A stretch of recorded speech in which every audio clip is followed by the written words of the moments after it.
let us look at critical approaches to the African novel. And by that we mean the ways and methods of reading the African novel, interpreting the African novel,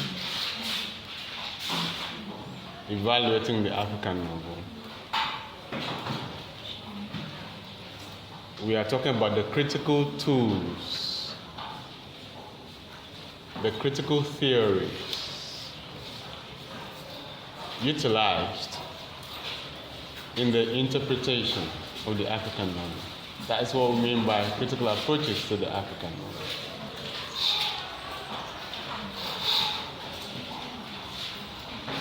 How the African novel should be criticized, should be interpreted, the methods, the theories, the critical perspectives that enrich our understanding of the African novel. And so there are many approaches. There are several approaches to the interpretation of the African novel.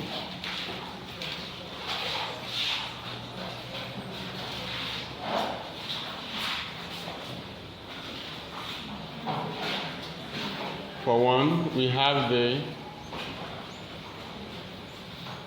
thematic approach. We have the historical approach. We have the formal stylistic approach.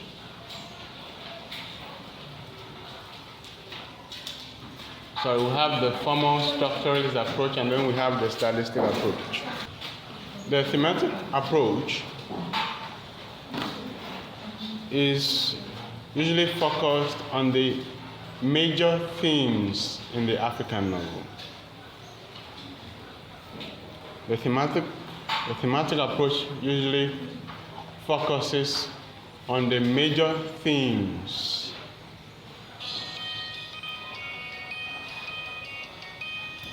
in the African novel.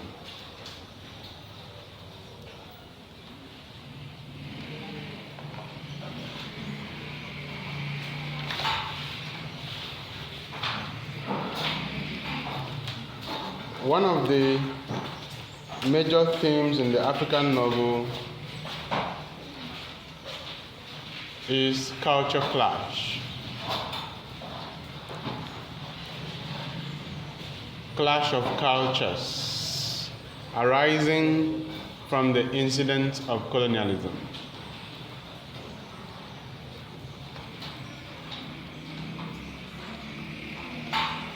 One of the major themes often encountered when reading the African novel is clash of cultures.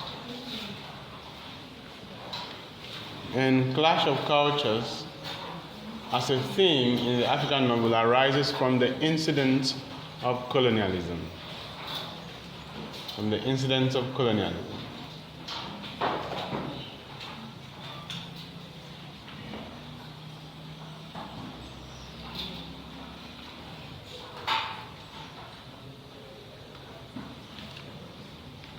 Such novels examine the dislocation of the African culture by the invading European culture.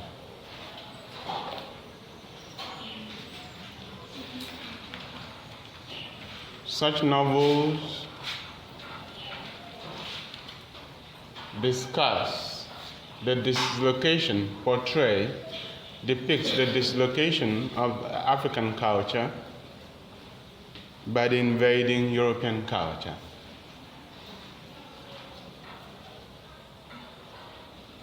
With the resulting consequences on the way the people behave, how they act that sense of identity,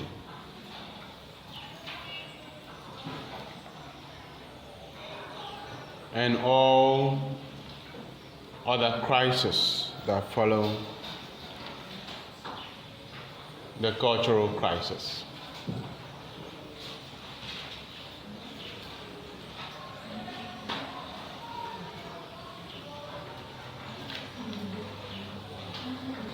The theme of culture clash is apparent in Chinua Achebe's Things Fall Apart. The theme of culture clash is apparent in Chinua Achebe's Things Fall Apart.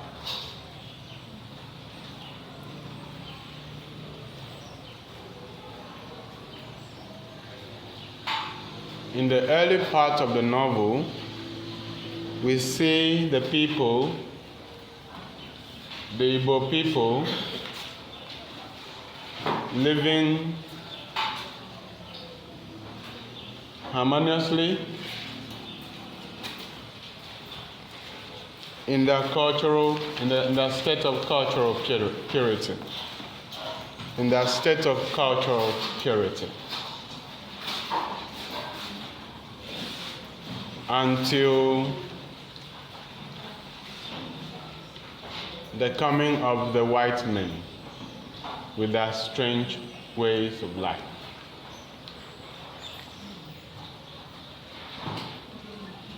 And in the novel, it is dramatized how the white men introduced their culture in the form of religion and education and political system to destabilize the Mafia community and the other Igbo communities.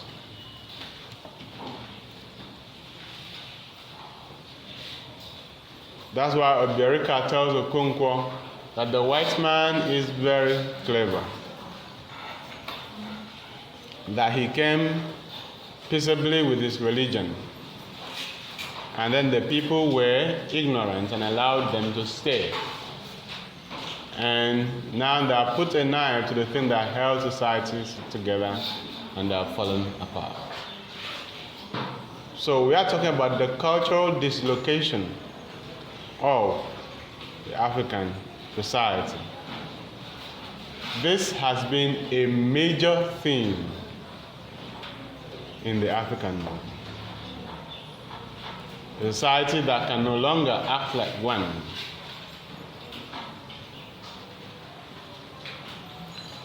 A society that can no longer find its cerebral wholeness. A society that has lost its soul. So even in the novel, Things Fall Apart, we see these two conflicting cultures existing in society and causing problems in the body politic. Because society is deeply divided between those who support the white man and his culture and those who support and those who still believe in the African culture. So I can tell you that most of the maladies that we find in African society today is traced to the incidents of colonialism.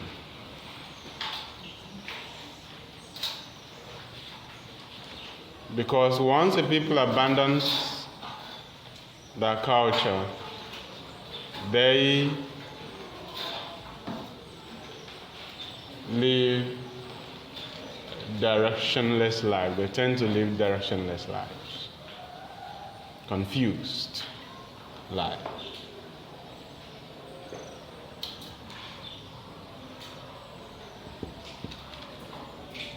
So whether it's a political problem, whether it's a moral problem, you can trace it to, whether it is underdevelopment problem, you can trace it to the cultural dislocation of the Africans. And the other themes that we'll talk about, like the identity crisis are anchored on that cultural dislocation, cultural crisis, cultural clash.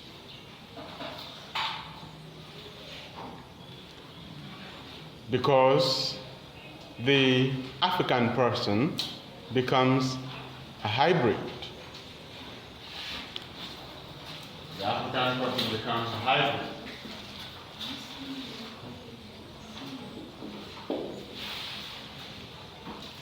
One in whom you can find two cultures or more, two or more cultures competing for supremacy.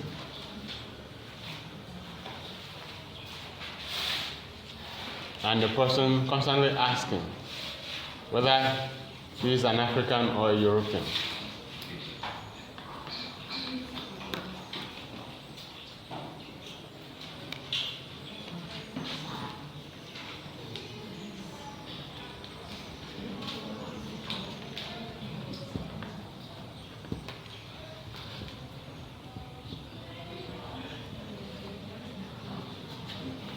So, in our pre-colonial African culture,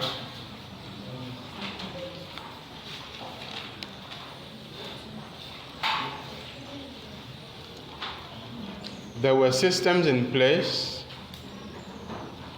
to address moral problems, moral issues.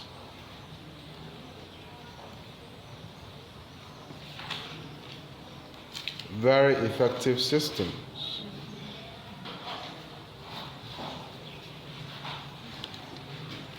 But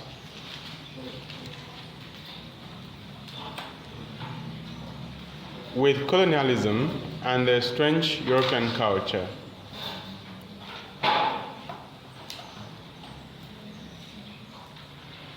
these systems were eroded and replaced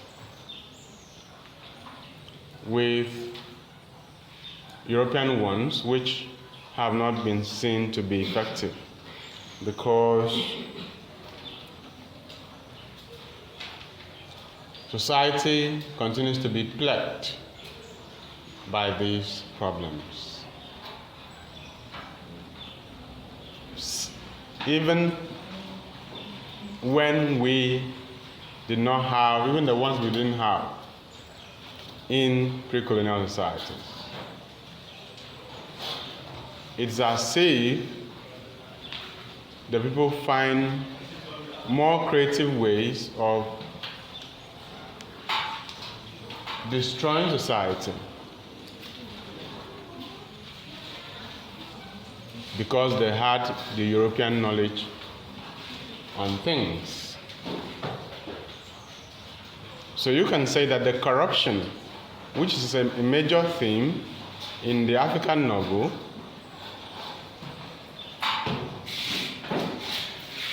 was made possible by modernity.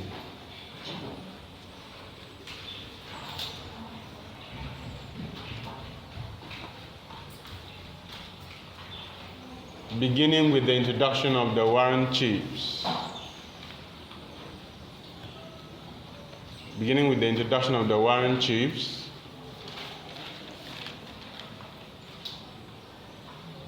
who acted more or less as middlemen between the Africans and the Europeans and used their knowledge to exploit Africans.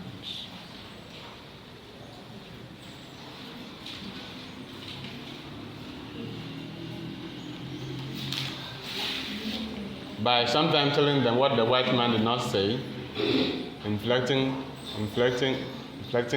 taxes, and enriching themselves in the process. So at a point, to become a warrant chief was a very competitive endeavor.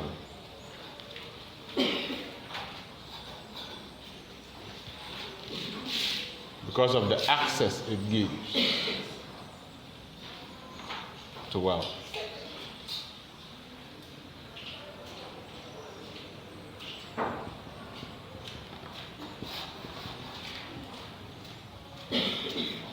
Another theme that can be discussed in the African novel is social instability.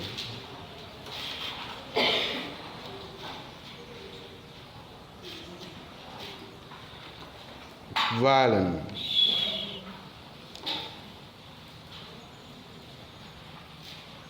The restiveness of the individual.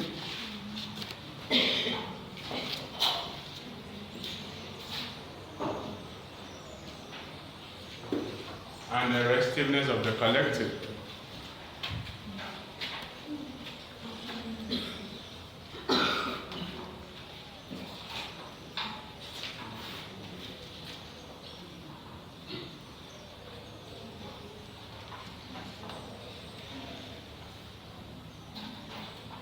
You can say that with colonialism, Africa is no longer at ease. Africa is no longer at ease. Because there is conflict and violence everywhere.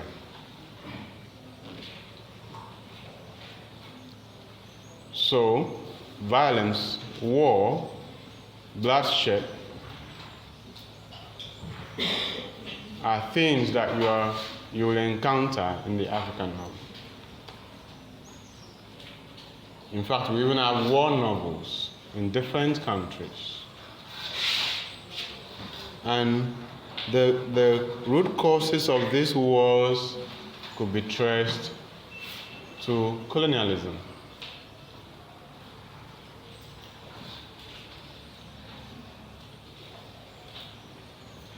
In terms of how the people were lumped together without the consent.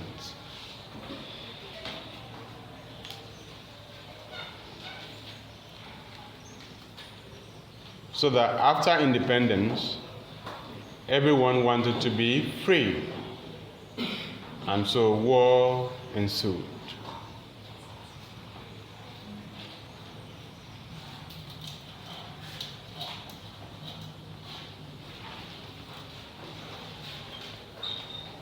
The theme of poor leadership is apparent in the African novel.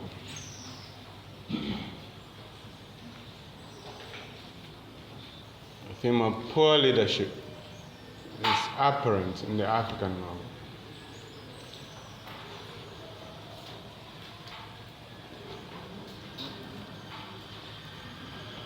This poor leadership is reflected in neo-colonial leadership. Neo-colonial.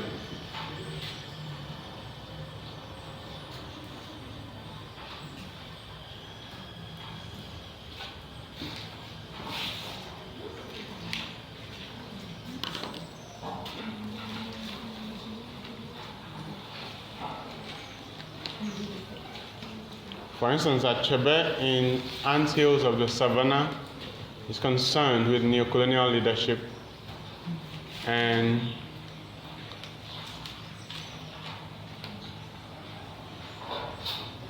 how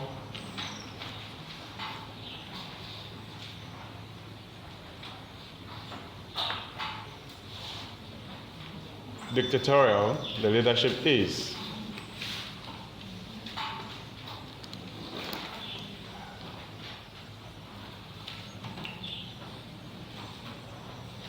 Neo-colonial leadership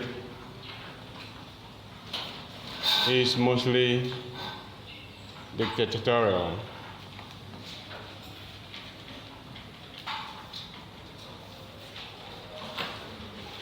In the sense that it is despotic. It's despotic. There is a case of one person who wants to superintend over the others, force them to do whatever he wants them to do without recourse to the rule of law. And such a character is Sam in Ant Hills of the Savannah. Okay? So a typical war novel in African literature is Half of a Yellow Sun. Half of a Yellow Sun. It's a war novel. Isidore Bower's The Last Duty. It's a novel on war, about war. Even Redemption Road by Elmer Shaw.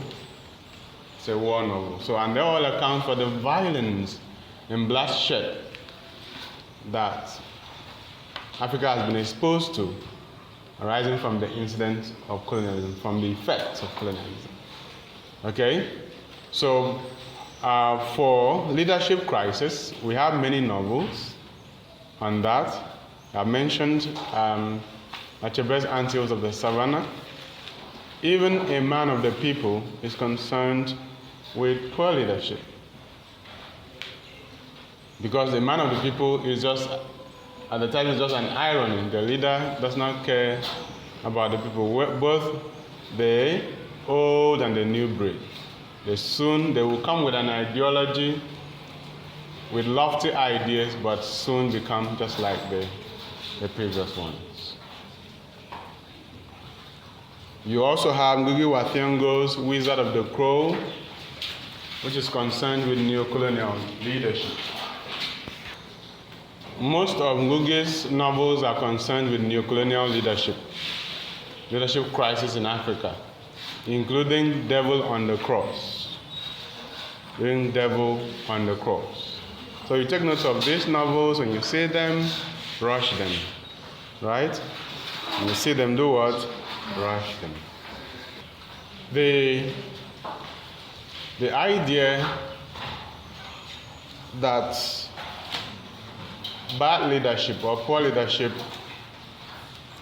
spells doom for the citizens is reflected in most of these novels. Poor leadership can cause poverty in society, can cause people to live frustrated lives. So the whole idea of leadership determinism is seen in each of the novels that discuss or portray leadership crisis in the African setting. A good example is The Beautiful Ones Are Not Yet Born. The Beautiful Ones Are Not Yet Born.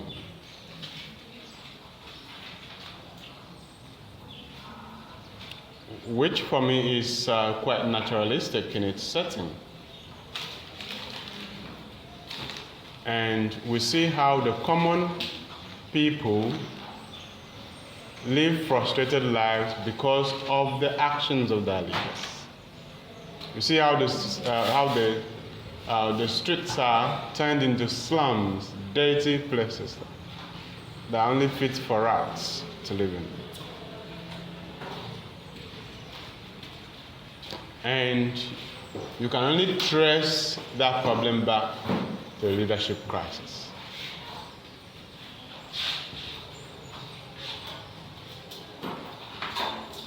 So these are some of the important themes that are raised in the African novel: corruption, moral problems, identity crisis,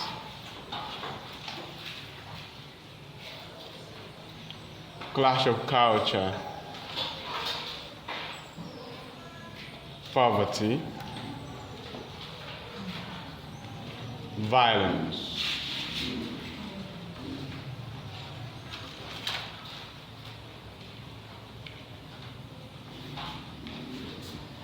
And so on and so forth.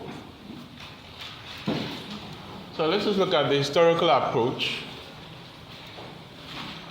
So if you are using the thematic approach, you are going to talk about the novel based on the issues that are raised, based on the themes that are raised.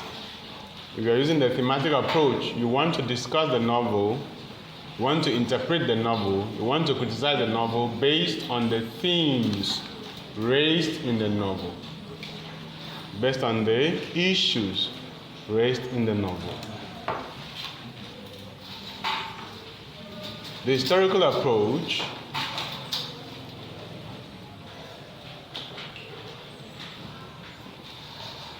examines the African novel from the lens of history. From the lens of history. The historical approach examines the African novel from the lens of history.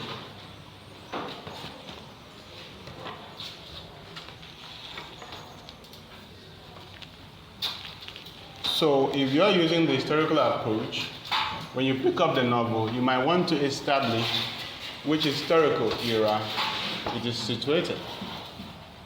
You might want to establish which historical era the novel is situated.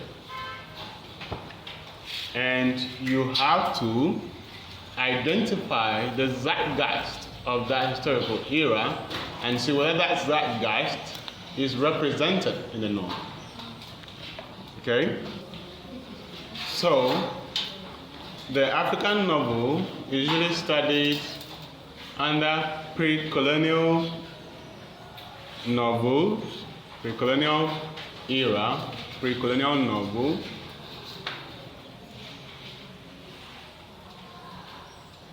colonial era, pre-colonial era,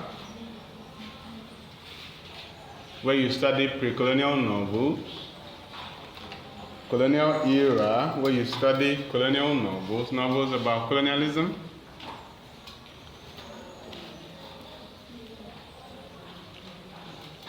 post-colonial era, where you study novels about Africa after the colonial masters have departed. Under that, you can study the new colonial novel, novels about new colonialism, novels about new colonialism,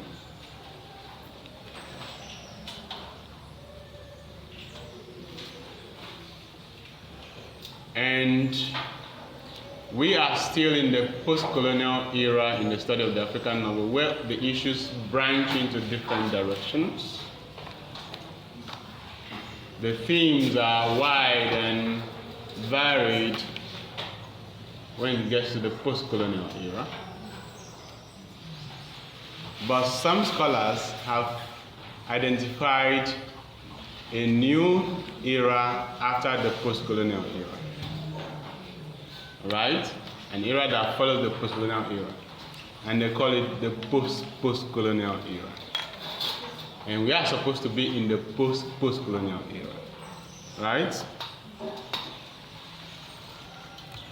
So I am one of those who propose that we have exceeded the post-colonial era and that we are in the post-colonial era. Okay?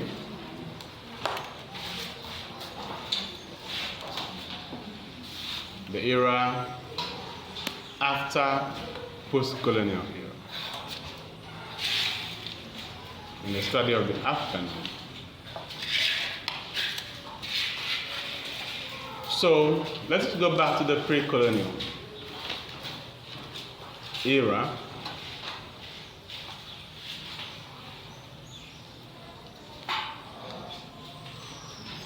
So novels that depict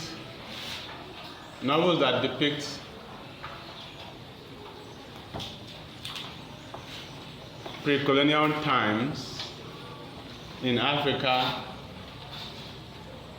were actually written during colonial times.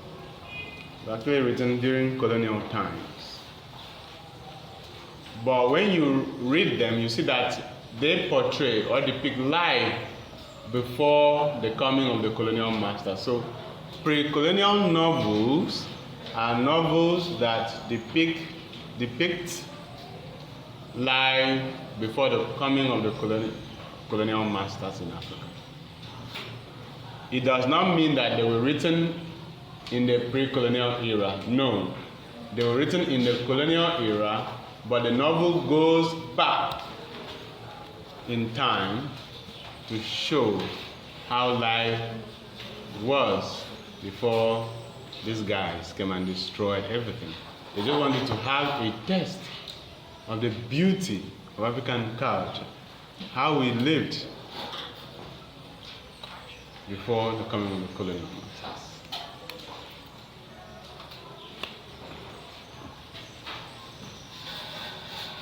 And then we have the colonial novels depicting colonialism. Novels depicting colonialism. So the pre-colonial novel shows that we had a culture before the Europeans came with their culture, and that they were not the ones who brought culture to us, except that they came and saw it and said, you don't have culture. Even when they saw us practicing our culture, they didn't think that what we had was culture, so they had to give us their own, including their language and their religion. Right?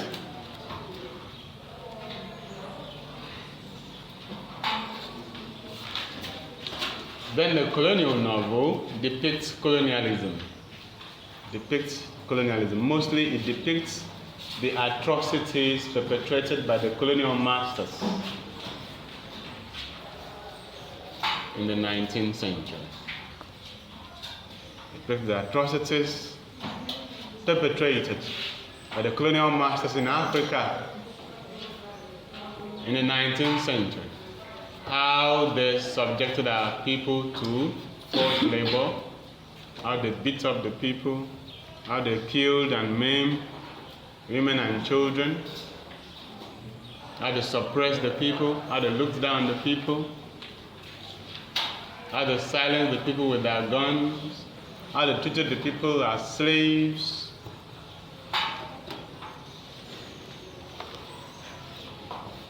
How they used religion to conquer the people by infiltrating their minds. Because the greatest battles are won in the mind. So the colonial masters knew that if they were going to infiltrate Africa, they needed to do something about the African mind. You have to turn the people away from their culture and religion and make them hate themselves, hate their culture, hate their religion, hate their language, and turn around to love everything about Europeans, their culture, their language, and everything.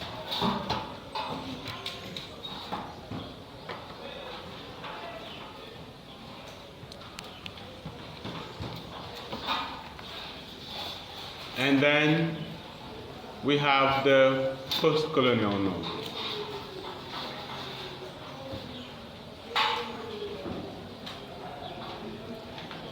Or the post-colonial era and its novel. So you see, at a point, the people couldn't take the suppression of the Europeans anymore. There's a limit to how people suffer. People suffer for some time, then they say, we cannot take this anymore. And so that's what happened with Africans. Some Africans were educated abroad, and they saw and they knew that what the Europeans did was bad. And so they decided to fight against them, including those who fought in the World War, those who fought in the Second World War. They knew that they were more powerful than the Europeans because they fought with them and saw how they died like flies. And they also saw that they had red blood, that their blood was not different from theirs. So they said, so these people are also human beings. Alright? So the Europeans are also human beings. We thought they were gods. So they don't have any moral superiority to rule over us. We can rule ourselves. And so they galvanized everyone, the scholars, and they said, it's time for you guys to pack your load and leave us alone. We have what it takes to rule us. So you are not more intelligent than us. You are not more powerful than us. We are capable of ruling ourselves. So this is the nationalist period when the people agitated for independence, all of Africa. Okay? And so finally the Europeans decided to leave. And they left the black people to rule themselves. And today we've seen how well the black people are ruling themselves. So you can clap for them. They have been an amazing leaders, these black leaders. Okay?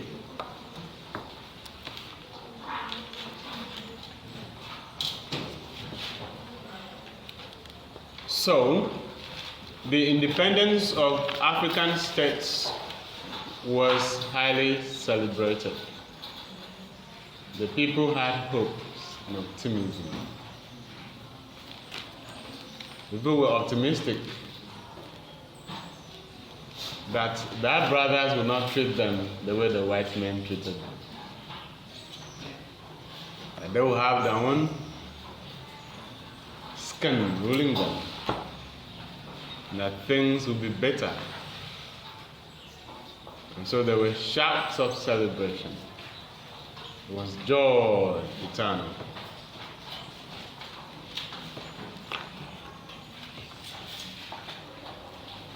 But it didn't take long before the people started to realize that these black leaders were no different in any way from the white men that had just left.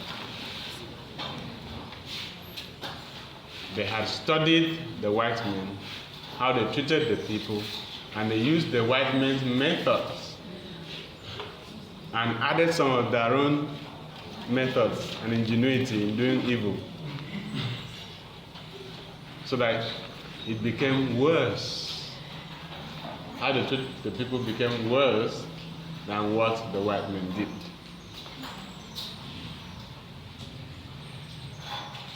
And the people were highly disappointed and disillusioned. They felt stuck and frustrated. They didn't know what to do.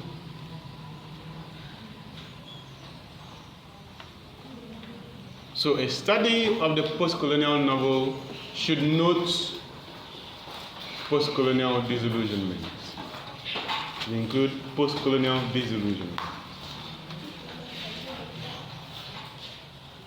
Post-colonial disillusionment, disappointment, and frustration.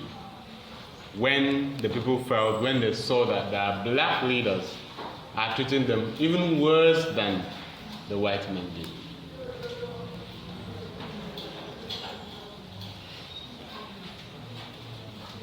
Okay? And that treatment continues till today. It has not changed. Because people saw clearly that life, even living condition, could have been better in the colonial era than when we were being ruled by our own brothers and sisters.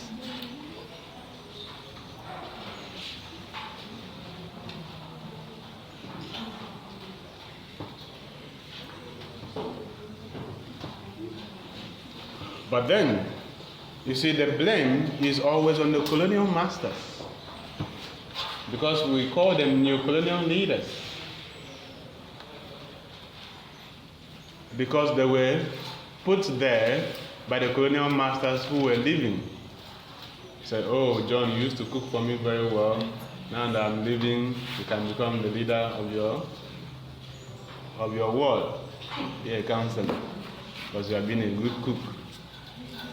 So they gave them positions from the village to the national scene.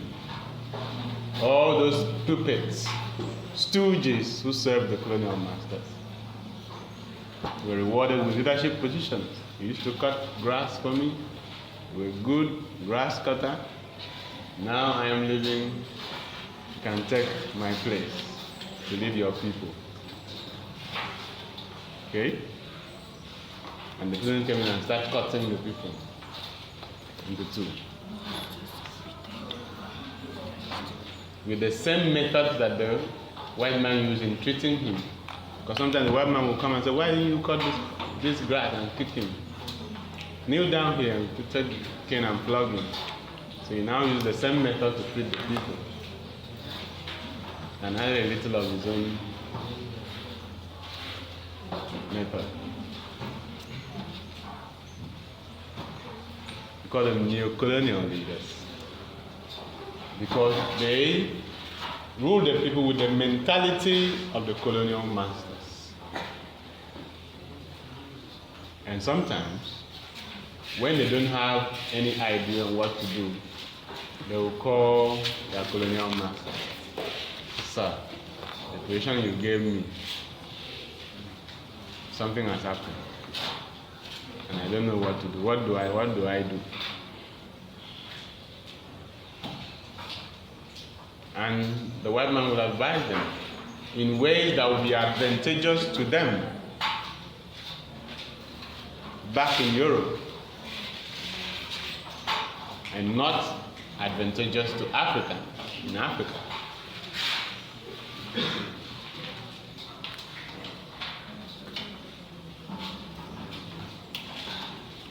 And that's why we call them neo-colonial leaders, because everything about them shows that they are representatives of the colonial masters in Africa. The colonial masters do not need to be around again. They have their representatives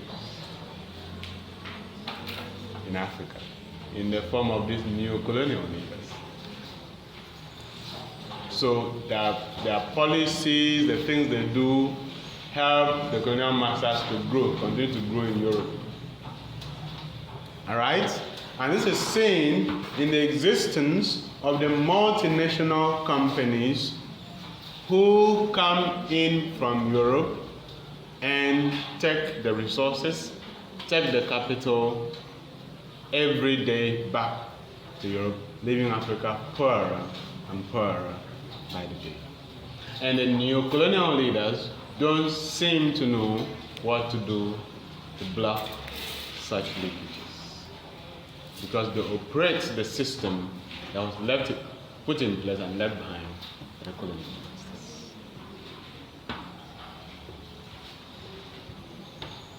So that is a major problem of Africa depicted in post-colonial novels when we are encountering neo-colonial leaders. They tend to take advice from white people rather than from their intellectuals. They say because the white man said it, so let us do it. Right? But you see, the reason why we are bringing the post-colonial argument is so that we can make the African leader to take responsibility. We want to make the African leader to take responsibility for what they are doing instead of blaming it on the colonial masters. That's where we have the post-colonial argument. The things that you are doing today are done because of your own wickedness, not because the white man is responsible. If you want to do the right thing, you can do the right thing. But you want to do the wrong thing, so you can blame the colonial masters. It is no more the colonial masters. You need to take responsibility for what you are doing. That's the post-colonial. Because once we continue to blame the colonial masters, the African leaders will be shielded and continue in their ways. But when you face them and tell them, look, this is your own problem, this is what you've done. No colonial masters has asked you to do this. Or even if they ask you, you have the power to reverse and say, I don't want to. Okay? Like most of them who signed agreements with the colonial masters, agreements that ripped Africa, when they go into office, they have the opportunity to tell the world, this is expose this agreement. We don't want to go by this. This agreement is draining us. Okay, like they're doing in Niger. You can reverse the tide. Whatever agreement you sign with them that renders Africa impoverished, bring the agreement up, tell the world, show it to the world. They want to kill you, but you can still protect yourself. So you have the power to do that instead of living in fear and selling the continent to these colonial masters.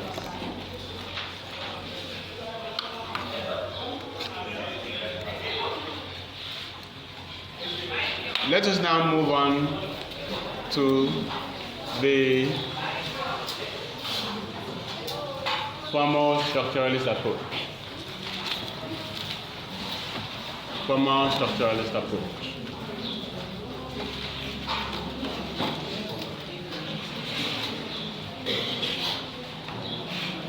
So it's the same method that even most African leaders are doing today. They are leaving office, they bring in someone that they can control and say, sign. They sign, they carry him to a shrine, right? And say, sign this agreement that every month you'll be giving me 5 billion when the allocation comes in. And I'll make you the chairman or governor or this. And they will sign with all the juju. And after that, you will not see anything. The citizens will not see anything. Even if the person wanted to do the right thing, will not see money. Because they are signed that every month this billion will go here, this billion will go here, this billion will go there. It's the same method that the colonial masters used, that are still using today. And so when the person goes into the government house and doesn't even know what to do, can't handle situations, and then you hear the amount that is coming to them every month, and you ask, where is the money? They have signed to give it to certain people, maybe 5 or 10 every month, and they keep on becoming richer and richer. And the government does not see money to solve problems, to build roads, give water to the people, give scholarships. The same method that the colonial masters used. The same method. We are leaving the country, sign this agreement that this is how you're going to run your economy. And they sign and they locked it away. Each time a new president comes in, they show him the agreement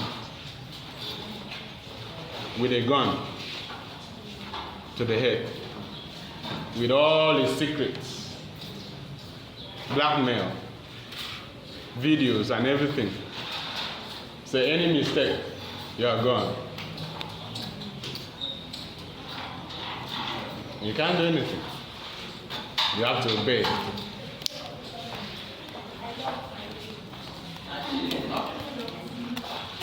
All right, so let's move on to the formal structuralist approach to the critique of the African model.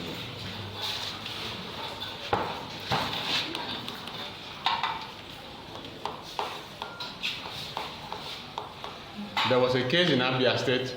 The documents were brought. Someone was taken to India to sign. So it's a serious business. They won't even take you to maybe Okija or anywhere that you can even go and talk to the native doctor. India. You sign in India. And you know how Indian gods are. Indian gods are dangerous. They don't hear Igbo or they don't hear Yoruba or any language.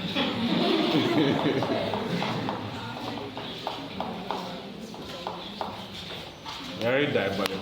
That's why some people, when they go and say those things, they just say, no, you don't want to do this.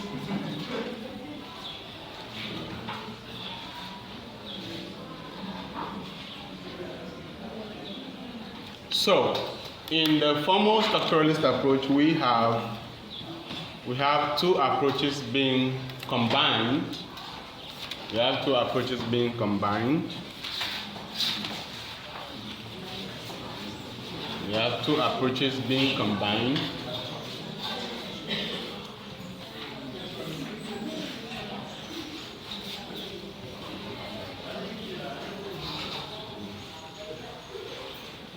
We have two approaches being combined to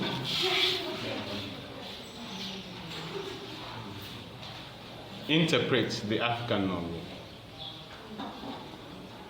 by focusing on the language, the form, and the structure of the novel. Focusing on the language, the form, and the structure of the novel. The two theories are formalism and structuralism. The two theories are formalism and structuralism.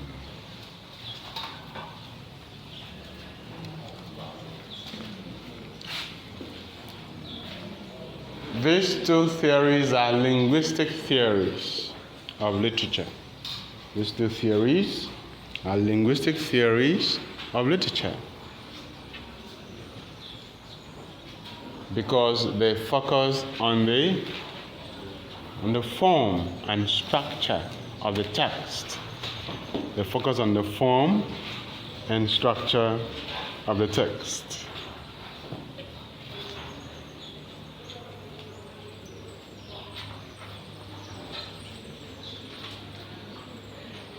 By that we mean that they focus on the language of the text. On the what? The language of the text.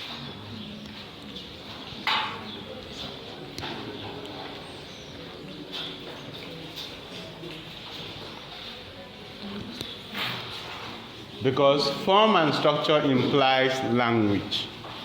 That's why we call them linguistic theories.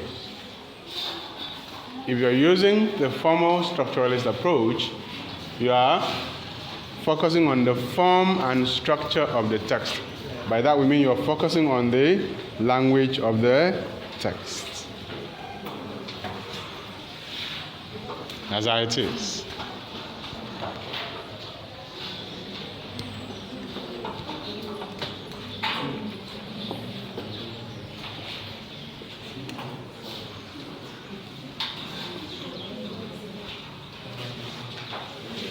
So when you are discussing the novel based on this framework, when you are discussing the novel based on this framework, you want to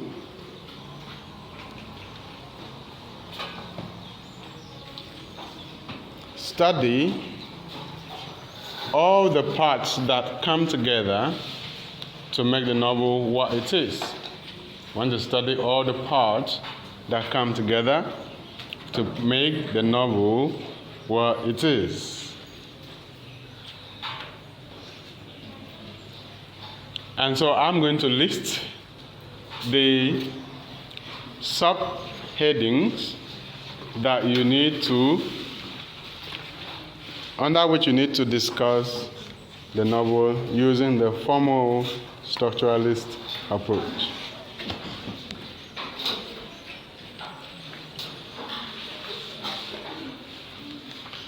First, you talk about the author's background. Number one, author's background. Author's background. Author's background, people. 2, background to the text. Background to the text. Background to the text.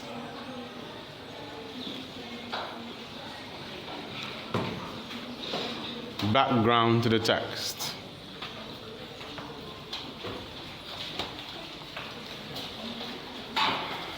Three, subject matter. Subject matter.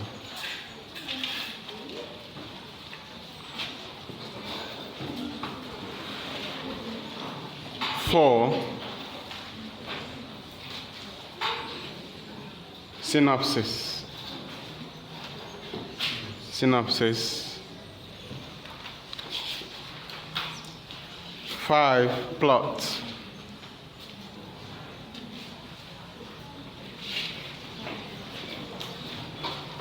Six, setting.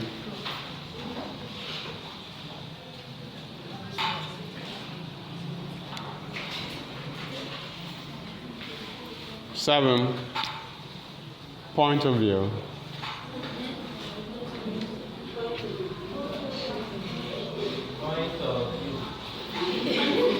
Point of view.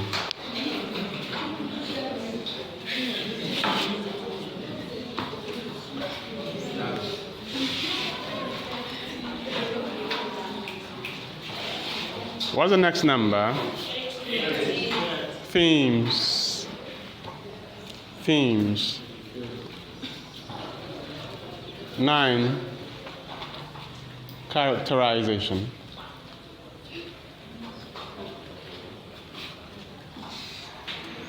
Then language and style. Language and style. Language and style. Language and style.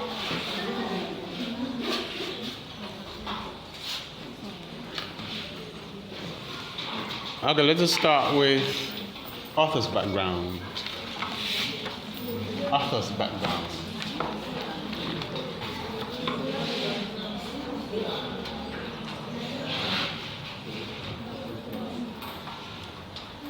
You want to find out information about the author, his full name, her full name, where he's from, where she is from,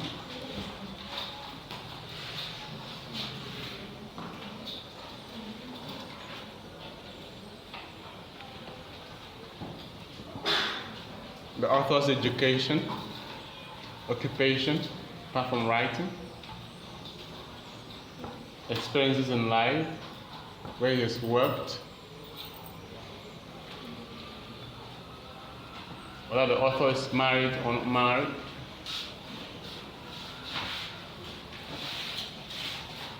the other works that the author has written,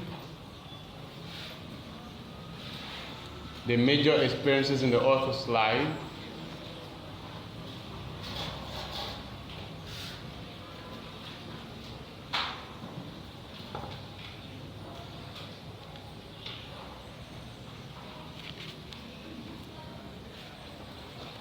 so in the historical approach, which is also linked to the biographical approach, this information can help you interpret the text. But in this particular approach, in the formal structuralist approach, it's not that important, though it's necessary. Background to the text.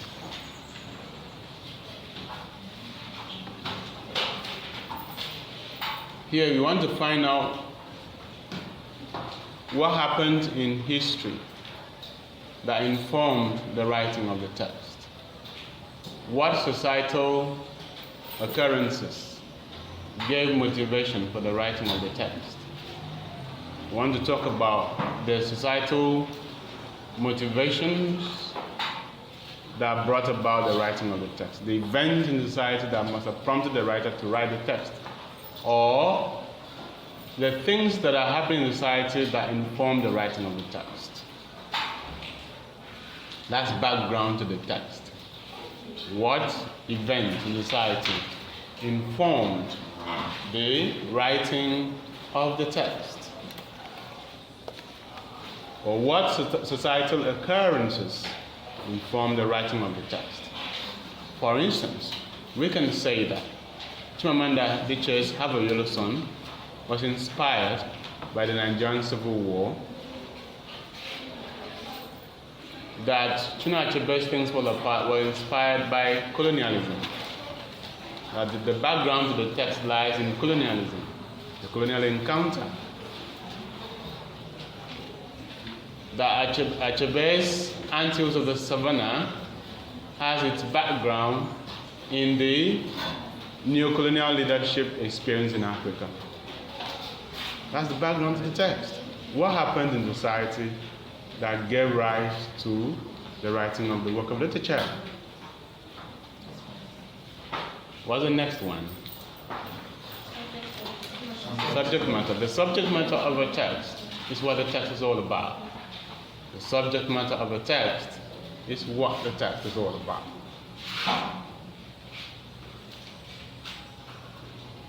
So by this time, you will have read the text cover to cover. Please remember, you from now on, you think about each of these headings in relation to The Orphan's Throne by Robert Udoikwa.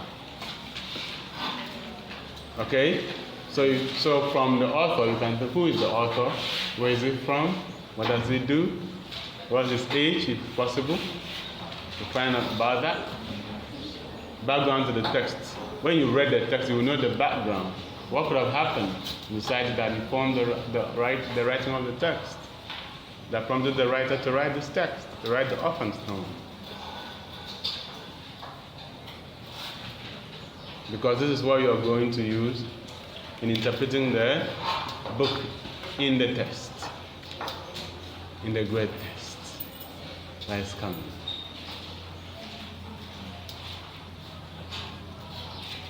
And so the subject matter of the text is what the text is all about, and it can be stated in one or two sentences and then explained in a paragraph or two. The subject matter of the work of art is what the work of art is all about, which can be stated in one or two expressions and then explained in one paragraph or two. That's the subject matter of the text. The subject matter of Things Fall Apart is the invasion of Umuofia by the white man. It's a cultural invasion of Umuofia by the white man.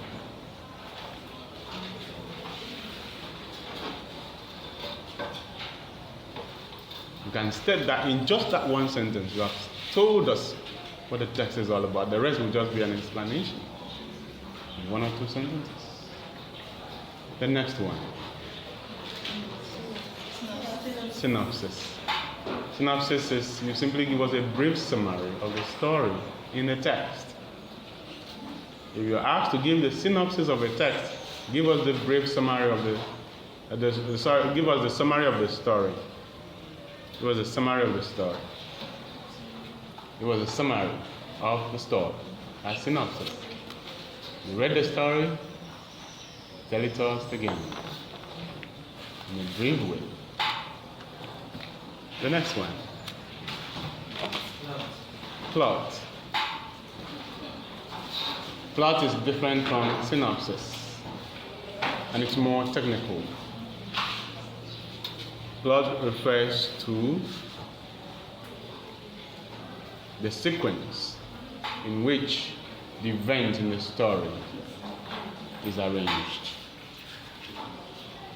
The sequence in which the event in the story is arranged. Every story has a beginning, a middle, and an end.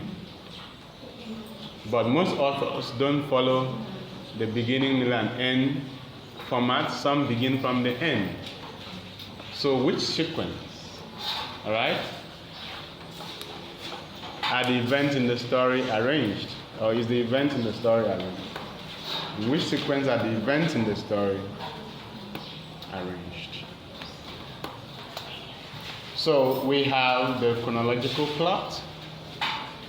We have the chronological plot. we have the chronological plot. You don't call it chronological plot, you call it linear plot. Linear plot.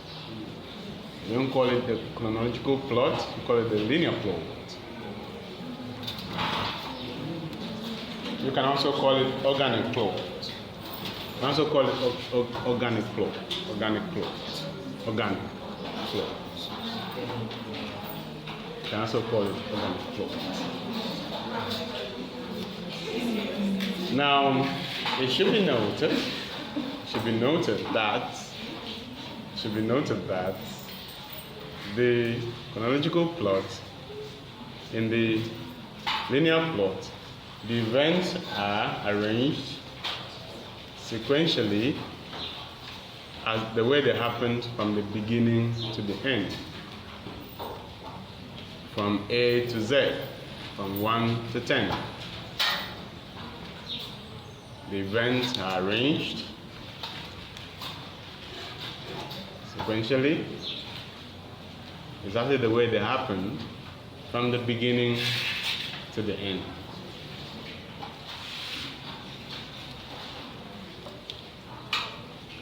But you can also have non-chronological plot, or non-linear plot, or inorganic plot.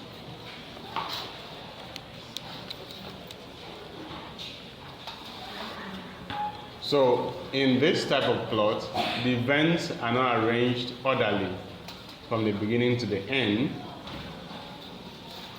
You can begin from the end.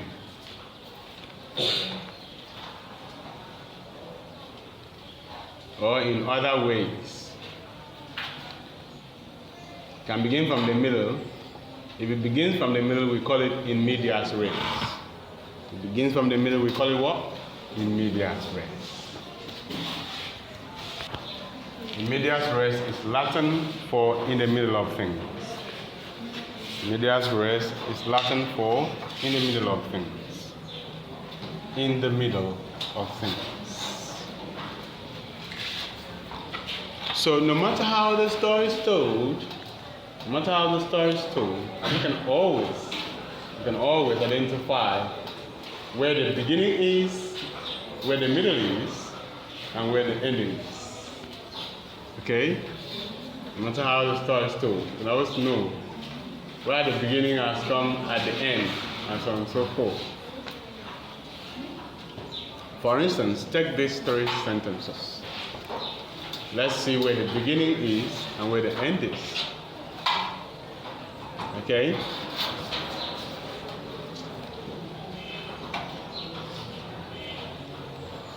Sentence 1. The story building collapsed and killed 20 people. The story building collapsed and killed 20 people. God forbid. It only happens in the world of fiction. It's fictional. Sentence 2.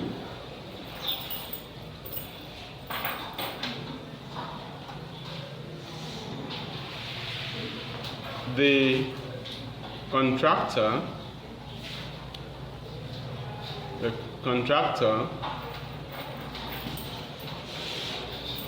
had ignored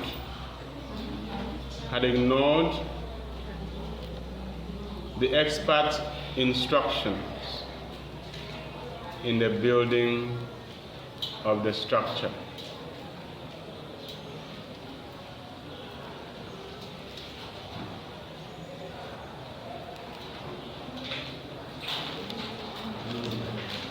The contractor had ignored expert instructions in the building of the structure. Sentence 3.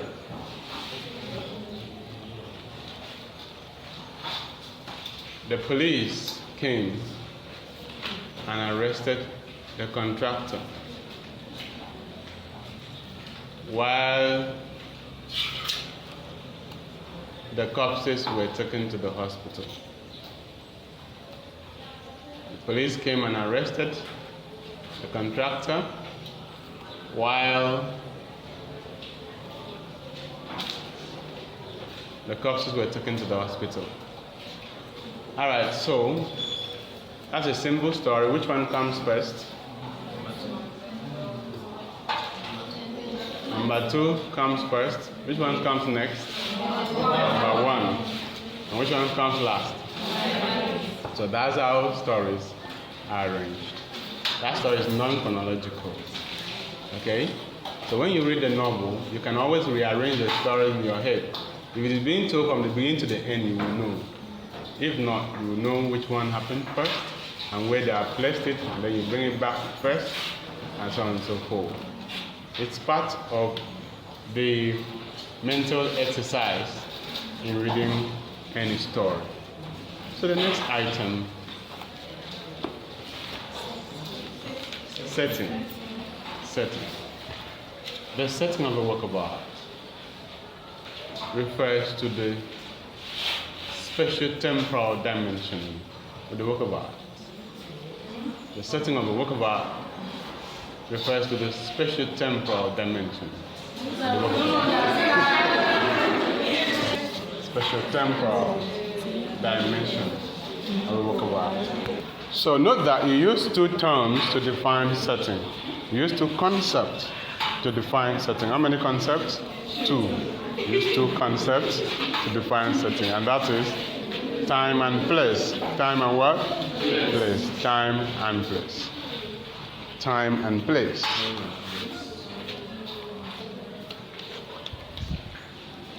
So time is temporal, place is spatial. Time is temporal, place is spatial. When you combine time and place, you have setting of the work. So the setting of the work of art is the time and the place that the work of art is situated.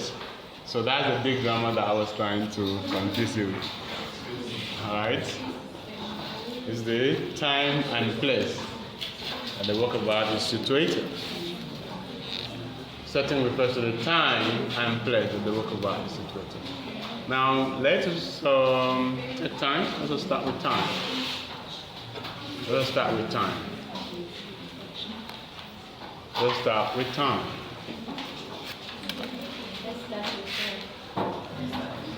So a work of art can be set in the morning. It could be set in the afternoon. It could be set in the evening. It could be set at night. Okay? The work could be set in the morning. It could be set in the afternoon. It could be set in the evening. And it could be set at night. So you take note of that. And then the work of art could be set in the present, could be set in the past, and it could also be set in the future. The work of art could be set in the present, it could be set in the past, it could also be set in the future. So take note of that. Those are the temporal dimensions of the setting of the work of art. It could be set in the present, it could be set in the past, it could also be set in the future.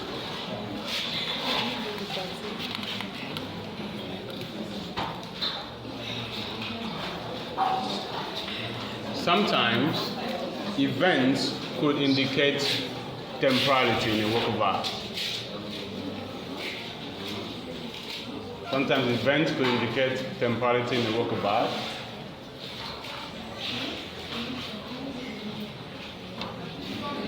Because, for instance, a Nigerian work that has war in it is likely to talk about the Nigerian Civil War.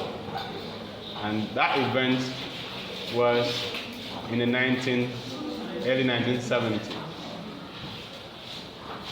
1960 to early 1970.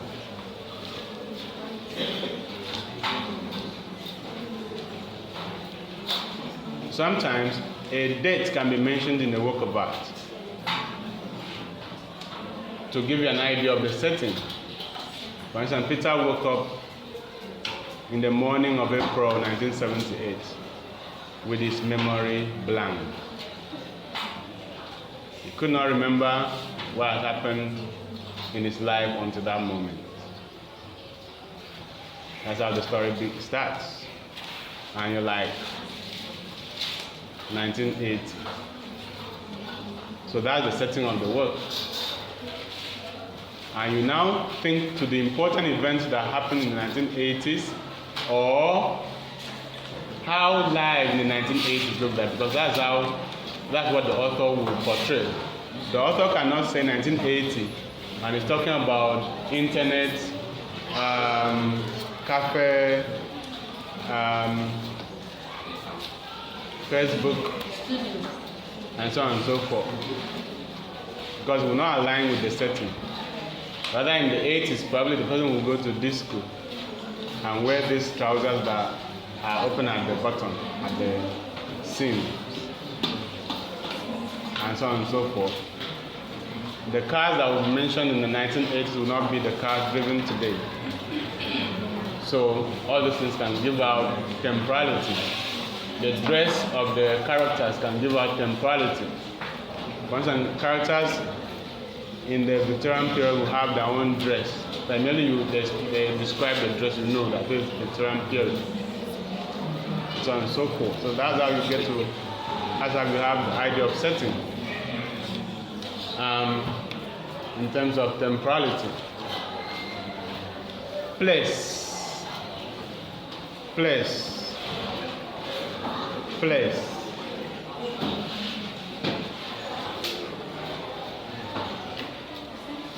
In terms of place, a work of art.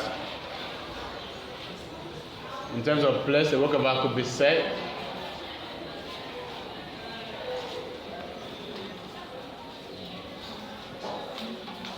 on land. Can be set on land, in the sea, in the air, or even in outer space.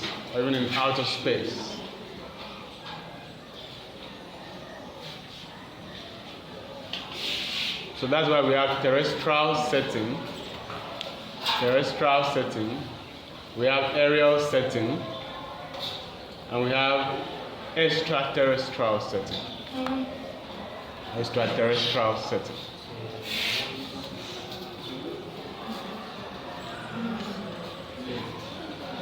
Extraterrestrial is outer space among the planetary bodies, away from the Earth.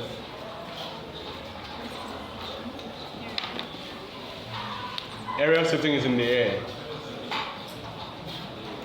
Alright? Then marine setting in the water. Right?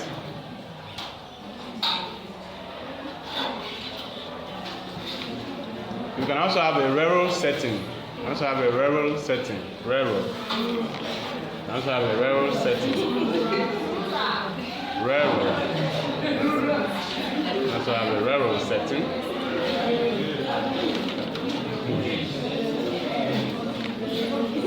That is the villages. Right? Countryside, the villages. The work of art can have an urban setting. Have an urban setting. That is set in the city. Alright? So you can compare if a work of art is set in the village, in the rural setting, or set in the village, what are those features that we will have compared to if the work of art is set in the city? Right? Who can help us? What are those features? Okay, they will likely fetch water in the stream.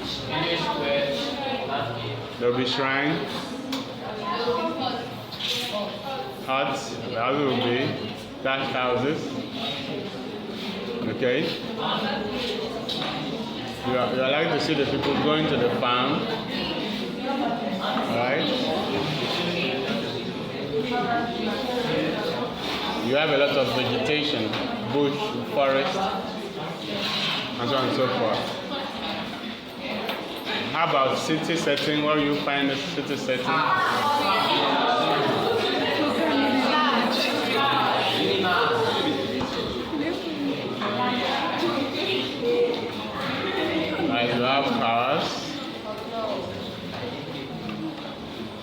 high-rise buildings, concrete buildings.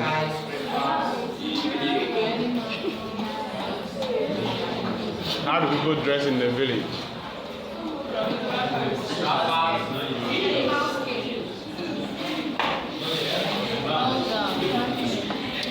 And how do people dress in town, in the city?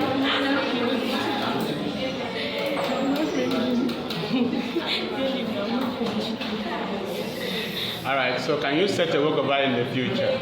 Yes. Can you set a work of art in the future?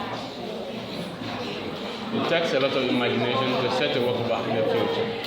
And how far can you go into the future and setting the work of art? And how predictive will you be? How will we be able to predict what will happen in the future, in that future?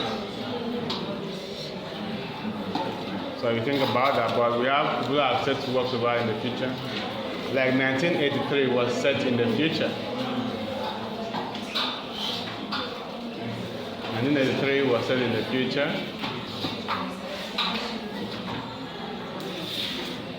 There are other futuristic works around that temporalities in the future. You can see the work of art in 5090. We are in 2024. We can see the work of art in 5090 and tell us how life will look like by that time. How many centuries from 2024 is 5090? Right? So what's the next one? Point of view. Point of view. Point of view. Okay, so what is point of view? What is point of view? Point of view refers to the vantage point. The vantage point.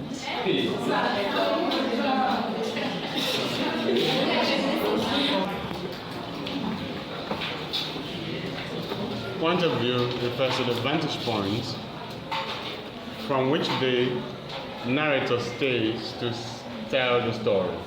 From which the narrator stays to tell the story. It's the vantage point from which the narrator stays to tell the story. It is the position of the narrator as he or she tells the story. Where the narrator stays to tell the story. So in point of view, we normally discuss the positionality of the author, of the narrator in telling the story. The positionality of the author, the writer in telling the story, or the narrator. So the narrator is the voice that tells the story. It is not usually the author, except in certain narrative viewpoints. Okay, so you have the first person narrative point of view. You have the first person narrative point of view. You have the second person narrative point of view. And you have the third person narrative point of view.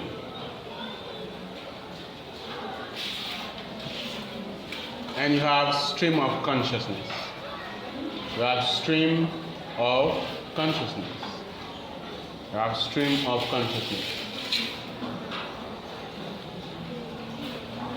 Stream of consciousness. S-T-R-E-A-M. Stream of consciousness. So let's start with the first person narrative point of view.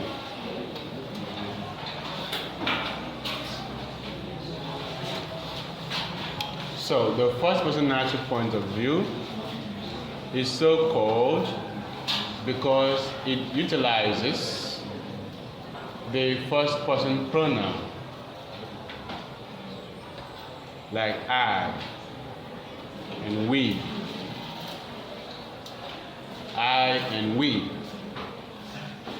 So if you read a story where a narrator uses I or we, know that the story is told from the first-person narrative viewpoint. The story is told from the first-person narrative viewpoint.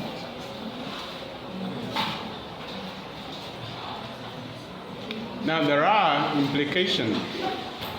There are implications in the utilization of the first-person narrative point of view. One implication is that the narrator is also a character in the story. The narrator is also a character in the story. The narrator is also a character in the story. That's one of the implications. Another thing to note is that the first person narrative point of view is an eyewitness account. It's an eyewitness account. So it's an eyewitness account, which makes it a veritable source of information. It is told from the perspective of someone who was there when the event happened, and they saw it with their two koro eyes. They saw it with their two koro eyes. Okay? So it is likely that you believe an eyewitness account. If something happens here, we'll ask who was there and who saw while it happened. Which is why we need those witnesses to be in class all the time. Alright? In fact, the class will not be complete if we don't have witnesses.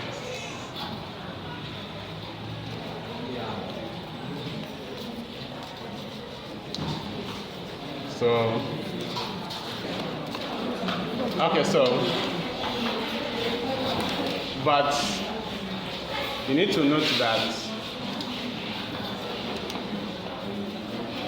the first person narrative viewpoint is limited. The limitation is that, one, the narrator is likely to be biased. We cannot guarantee objectivity because the person can tell the story. The person can tell the story to favor himself or herself or their side. The person can tell the story to favor himself or herself or their side.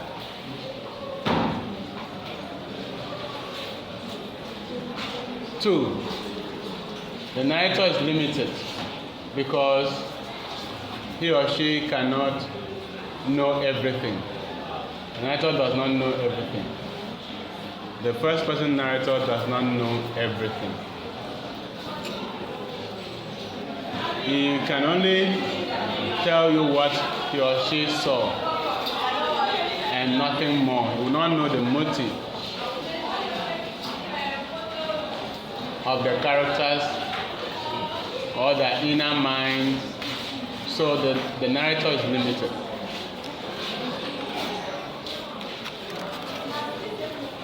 The only good thing about the narrator is that it is an eyewitness account, coming from someone who was there and saw it and experienced it. Second person narrator.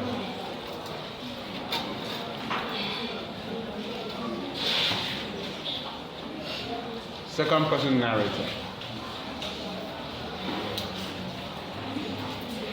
This makes use of you.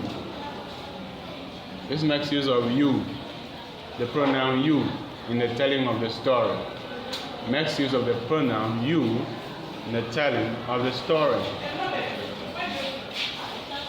Makes use of the pronoun you in the telling of the story. The you can refer to another character, or it can refer to the narrator. The you can refer to another character, or it can refer to or it can refer to the narrator, who does not want to use I in telling the story.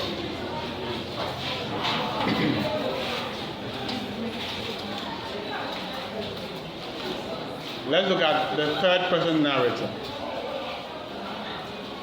The third person narrator.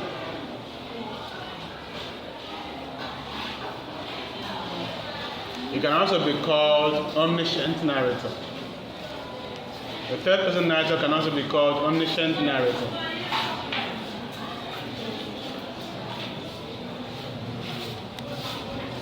Because the narrator is all-knowing. Because the narrator is all-knowing, called omniscient narrator. As the name suggests, this narrator is identified by the use of the third person pronouns like he, she, they. He, she, they. It, it. So there are some implications for this narrator. There are some implications for this narrator. There are some implications for this narrator. One implication is that the narrator is not a character in the story. The narrator is not a character in the story. The narrator is outside the story. He is a detached outsider. He is a detached outsider. And this is why we call him objective narrator. This is why we call him objective narrator, because is not likely to take sides. He's not likely to take any sides, because he's not a party to the story. He's independent. So he's going to be objective in the telling of the story. It's going to be fair. He's going to be unbiased in the telling of the story.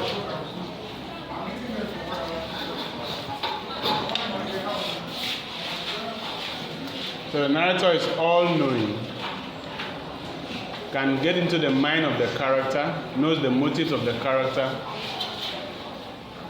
sees the past and the present and the future. That's why we call him omniscient narrator.